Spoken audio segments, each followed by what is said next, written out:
Marlène, Margot et Jean-Claude sont heureux de te présenter aujourd'hui Tout genou. Nous avons une seule référence, Ésaïe 45, versets 22 et 23. Juste avant d'aborder ce thème, prions. Notre Seigneur et notre Dieu, nous t'exaltons, nous te glorifions pour l'occasion que tu nous donnes une fois de plus de venir vers toi afin de connaître l'avenir, le projet que tu as pour nous. Merci Seigneur de continuer de nous visiter et que notre instructeur, le Saint-Esprit, nous conduise dans toute la vérité.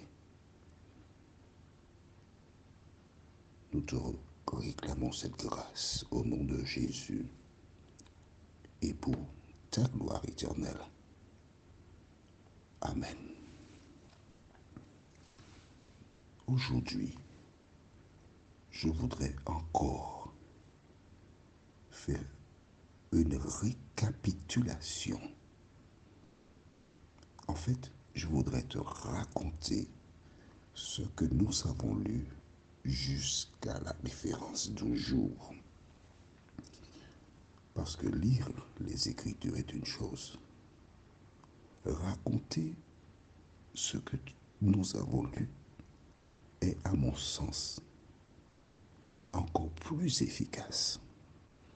Alors je t'invite à avoir ta Bible en main et tout en m'écoutant, à suivre ce que je te raconte. C'est bon? Alors, rappelle-toi, nous avons vu. Alors, je te demande d'avoir déjà sous les yeux Apocalypse 1, verset 7.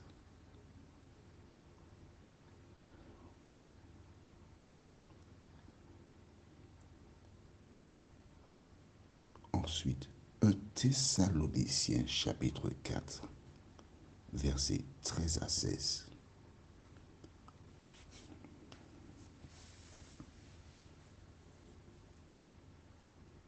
Et en dernier lieu, avoir sous les yeux Apocalypse, chapitre 20.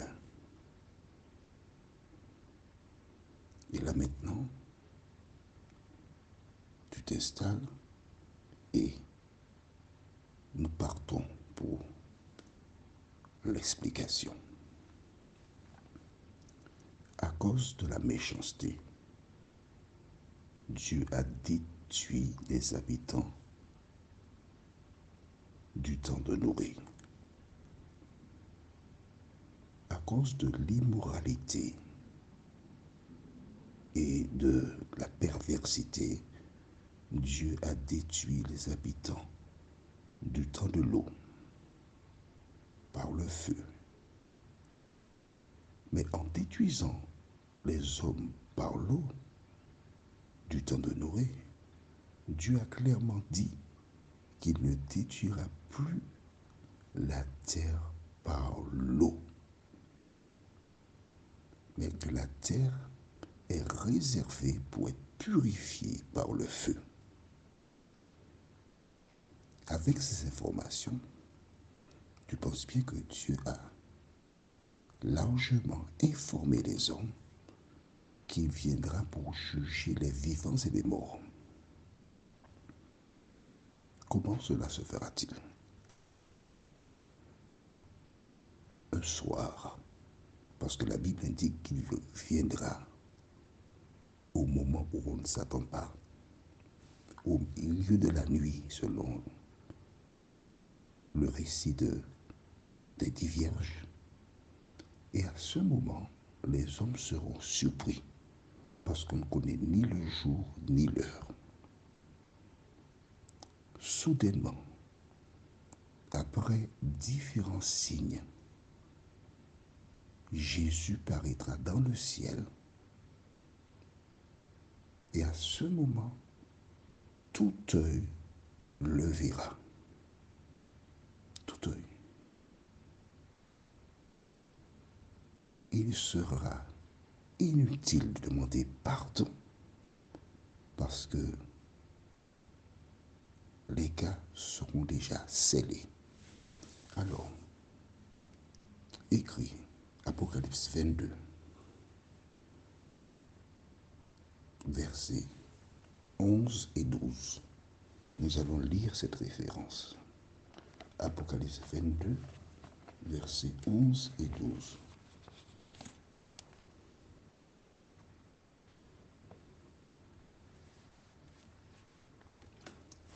Avant le retour de Jésus, il va prononcer cette phrase.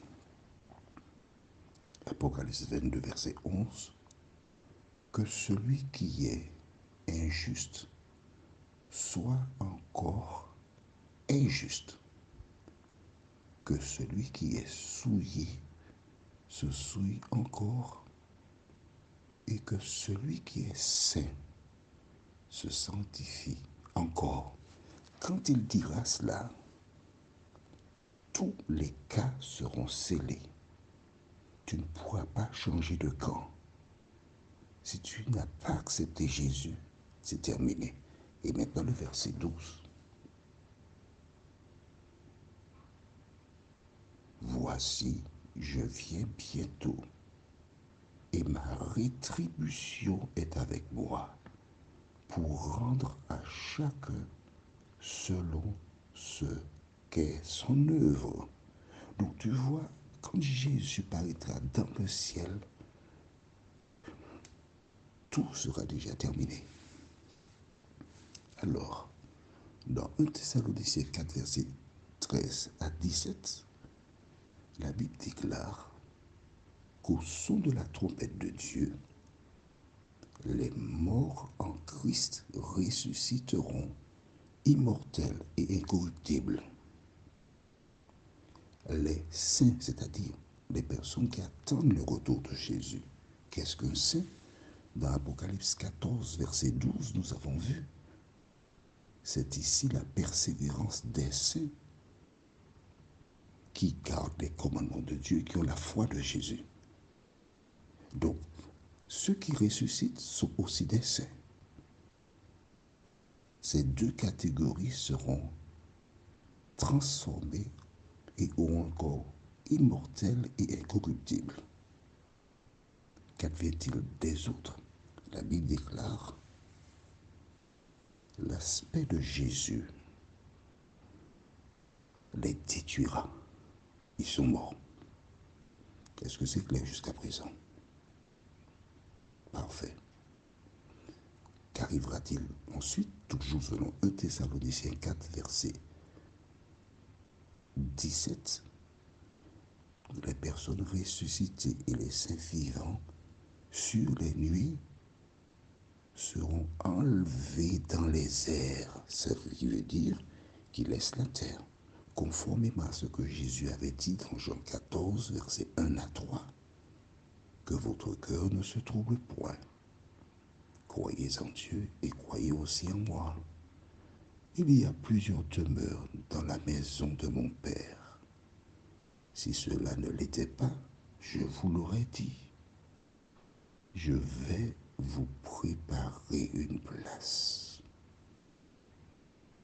Et lorsque je m'en serai allé et que je vous aurai préparé cette place, je reviendrai. Pourquoi faire? Et je vous prendrai avec moi, afin que là où je suis, vous y soyez aussi. Donc, les ressuscités et les saints vivants montent sur les nuées dans les airs et ils seront dans la maison du Père avec Jésus. C'est clair jusqu'à présent? Parfait. Maintenant, nous basculons totalement dans Apocalypse 20. Les versets 1 à 3 déclarent que la terre sera vide. Satan et ses anges seront seuls sur la terre pendant 1000 ans. Entre-temps, ceux qui sont montés sur les nuits à la rencontre du Seigneur, ils font quoi? Les versets 4 et 6 déclarent: ils régneront avec Christ pendant 1000 ans. Ils jugeront. Quand il est question de jugement, il n'est pas question de jugement tel que nous le connaissons. Pourquoi? Parce que le jugement a lieu avant le retour de Jésus. Qu'en est-il des autres morts? Au verset 5, il ne revint point à la vie jusqu'à ce que les 1000 ans fussent accomplis. Donc les mêmes 1000 ans, Satan est seul sur la terre. Les mêmes 1000 ans, les autres morts sont dans la tombe. Les mêmes 1000 ans, les saints sont au ciel, régnant avec Dieu. C'est clair? Au terme des 1000 ans, la cité descend, elle se pose sur la terre. Et c'est alors que le diable dit: allons attaquer la cité. Les gens s'organisent. Et nous lisons maintenant dans Ésaïe 45, versets 22 et 23. Tournez-vous vers moi et vous serez sauvés, vous tous qui êtes aux extrémités de la terre, car je suis Dieu et il n'y a point d'autre. Je le jure par moi-même. La vérité sort de ma bouche et ma parole ne sera point révoquée. Tout genou fléchira devant moi, toute langue jurera par moi. À ce moment, Dieu va montrer à chaque personne pourquoi elle est perdue. Et tous les hommes qui sont hors de la cité prosterneront le genou pour reconnaître que Dieu est juste. Mais alors le diable dira: hey, lève-nous, attaquons, attaquons. Nous découvrirons la suite lors de notre prochaine étude. Le chant que je voudrais te dédier dit: aujourd'hui, tu m'appelles. Tu veux laver mon cœur et mes pensées rebelles. Tu veux changer, Seigneur. Loin de ta bergerie, j'irai dans le péché pour me sauver la vie. Jésus, tu m'as cherché.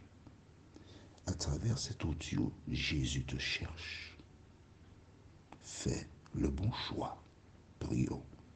Notre Seigneur et notre Dieu, merci pour la parole. Merci pour ton amour. Merci pour le panorama de ce qui arrivera lors de ton avènement. Continue de nous diriger dans toute la vérité. Donne-nous un cœur réceptif à la parole.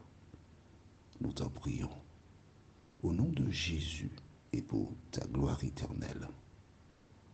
Amen. Que l'Éternel continue de te faire du bien. Notre étude sera: mais un feu.